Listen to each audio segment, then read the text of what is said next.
बाबा, तुम्बाड़ में क्या है? वो देव, वही सो जा वरना हंसता रह जाए।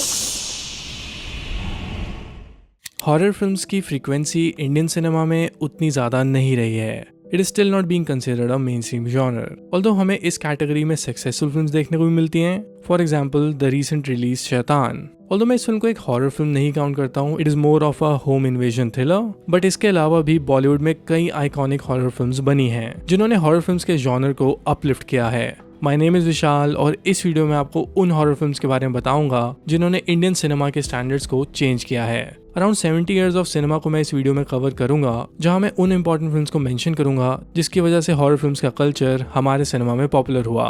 इन सभी फिल्म्स ने दिखा दिया था कि यस, हम भी हॉरर फिल्म्स बना सकते हैं। So horror fans and cinephiles, बहुत ही इंटरेस्टिंग वीडियो होने वाली है, तो इसे आप एंड तक जरूर देखना।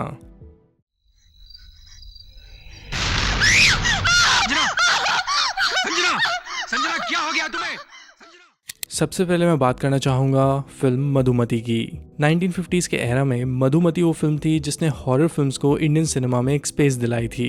फिल्म का प्लॉट एक सुपर नेचुरल नैरेटिव का था, जहां हमें एक घर दिखाया जाता है। उसमें जो इंसान रहने आता है वहां उसे रहते हुए कुछ फेमिलैरिटी सी फील होती है। उसे धीरे धीरे पता चलता है कि उसकी पास्ट लाइफ से ये घर कहीं ना कहीं से जुड़ा हुआ है। बहुत ही इंटरेस्टिंग सी स्टोरी लाइन थी इस फिल्म की। दिलीप कुमार इस फिल्म में लीडिंग एक्टर थे और ये फिल्म ऑडियंस को बहुत पसंद आई थी। मधुमती की सक्सेस को देख के इसके बाद फिर और हॉरर फिल्म्स को बनाया जाने लगा। इसके बाद आई फिर फिल्म 20 साल बाद, फिर आई भूत बंगला, वो कौन थी। ये सभी फिल्म्स आज आइकॉनिक मानी जाती हैं। इसीलिए मेरे ओपिनियन में जो 1950s और 60s में हॉरर फिल्म्स आई थी उसकी शुरुआत मधुमती से ही हुई थी। That is why I believe कि इंडियन सिनेमा के लिए मधुमती एक बहुत ही इंपॉर्टेंट हॉरर फिल्म थी। फिर तुमने मेरी लाश को झील के किनारे दबा दिया ताकि कोई जान न सके। हाँ, मैंने तुम्हें कत्ल किया था और एक बार फिर तुम्हें कत्ल करूंगा। Now let's talk about this film called पुराना मंदिर। अगर आप हॉरर फिल्म्स देखते हो तो आपने रैमजी ब्रदर्स का नाम तो सुना ही होगा। इन्होंने हॉरर सिनेमा का सीन ही बदल दिया था इंडिया में। ऑल्दो इनकी फिल्म्स को बी ग्रेड हॉरर फिल्म्स एक टाइम पे माना जाता था, पर आप जान के हैरान हो जाओगे कि बॉलीवुड के जो बड़े प्रोडक्शन हाउसेस थे उनकी फिल्म से ज्यादा इनकी फिल्म सक्सेसफुल होती थी। फॉर एग्जाम्पल 1984 में आई फिल्म पुराना मंदिर उस साल की सेकेंड हाईएस्ट ग्रॉसिंग फिल्म थी पूरे इंडियन सिनेमा में। That just explains the craze they created with their horror films. इस फिल्म की सक्सेस के बाद रामजी ब्रदर्स बहुत पॉपुलर हो गए थे। फिर आई इनकी एक और बड़ी हिट वीराना। इस फिल्म को एक कल्ट फिल्म माना जाता है हॉरर कैटेगरी में। आपने भी कभी ना कभी सोशल मीडिया पे या कभी किसी मीम में वीराना का कोई ना कोई सीन तो देखा ही होगा। मेरे ओपिनियन में 80s का जो हॉरर सिनेमा था रामजी ब्रदर्स ने डोमिनेट किया था।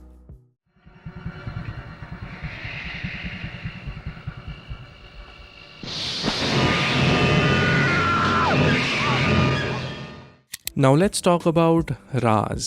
आई थिंक आप में से बहुत लोगों को याद होगा कि राज कितनी पॉपुलर फिल्म थी अपने टाइम की। इस फिल्म को देख के एक्चुअली में ऑडियंस को डर लगता था। फिल्म बॉक्स ऑफिस पे एक बहुत बड़ी सक्सेस बनी थी। फिल्म के जो कलेक्शंस थे वो अपने बजट से 7 टाइम्स ज़्यादा थे। ये उस टाइम के लिए एक रिकॉर्ड ब्रेकिंग हॉरर फिल्म थी। राज की सक्सेस के बाद बॉलीवुड में हॉरर फिल्म्स को दोबारा एक रिवाइवल मिल गया था।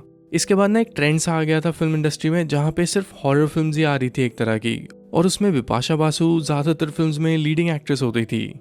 Although none of them could match the level of Raj, but this is actually true कि राज ने हॉरर सिनेमा को बॉलीवुड में रीडिफाइन कर दिया था। लेट मी नो कि आपने जब फिल्म देखी थी तो क्या आपको भी डर लगा था? I was a kid back then, so मुझे तो उस टाइम पे बहुत डर लगता था। जब भी राज टीवी पे आती थी आई यूज्ड टू बी कि आज टीवी को आंखों पे हाथ रख के देखना है।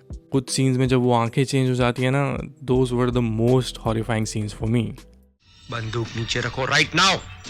पता तो उसे चलेगा आदित्य, मेरे जीते जी या मरने के बाद।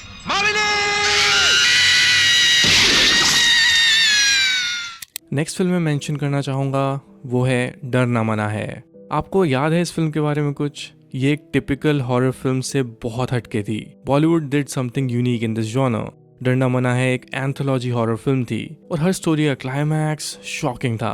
मुझे आज भी याद है कि जिस तरह से विवेक ओबराय का कैरेक्टर कैमरा में देखता है फिल्म के एंड में, मैं भूत हूँ। मुझे उस सीन से बहुत डर लगता था। डरना मनाई की सक्सेस के बाद राम गोपाल वर्मा ने अपना एक अलग ही हॉरर यूनिवर्स बना दिया था। उस टाइम पे आई थी भूत, वास्तुशास्त्र, भूख। उन्होंने काफी हार्डकोर हॉरर फिल्म्स बनाई थी जो इंडियन हॉरर कॉन्सेप्ट्स पे बेस्ड थी। मुझे आज भी भूत के कुछ सीन्स तो बहुत ही नाइटमेरिश वाइब देते हैं। I was never able to watch that film properly. ये पूरा ट्रेंड ऑफ हॉरर फिल्म्स डरना मना की सक्सेस के बाद शुरू हुआ था। इस फिल्म की वजह से डेफिनेटली हॉरर फिल्म्स की क्वालिटी को एक पुश मिला था। ऑडियंस को भी इन फिल्म्स के थ्रू कुछ नया देखने को मिला था, जहाँ पे हॉरर भी पीक करता है और सस्पेंस भी।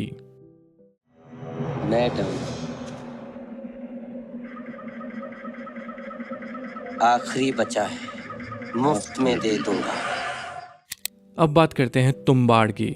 I think modern day cinephiles के लिए तुम्बाड़ एक पैथ ब्रेकिंग हॉरर फिल्म बन चुकी है। इसे आप एक प्रॉपर हॉरर फिल्म तो नहीं कह सकते, but you can call it a horror folktale film. Tumbbad का बजट सिर्फ 5 करोड़ का था, बट जिस स्केल पे इस फिल्म को बनाया गया, आई थिंक इस तरह की क्वालिटी तो 50 to 70 करोड़ की बजट्स भी शो नहीं कर पाती हैं।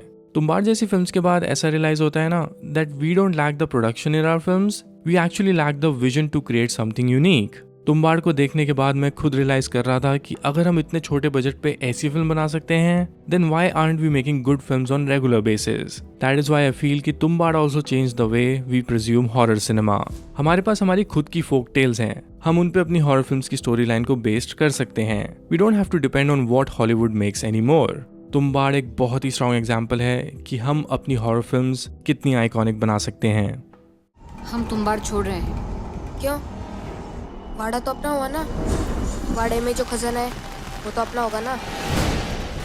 अब मैं बात करना चाहूँगा ब्रह्मयुगम की, जो एक बहुत ही brilliant modern day horror film है।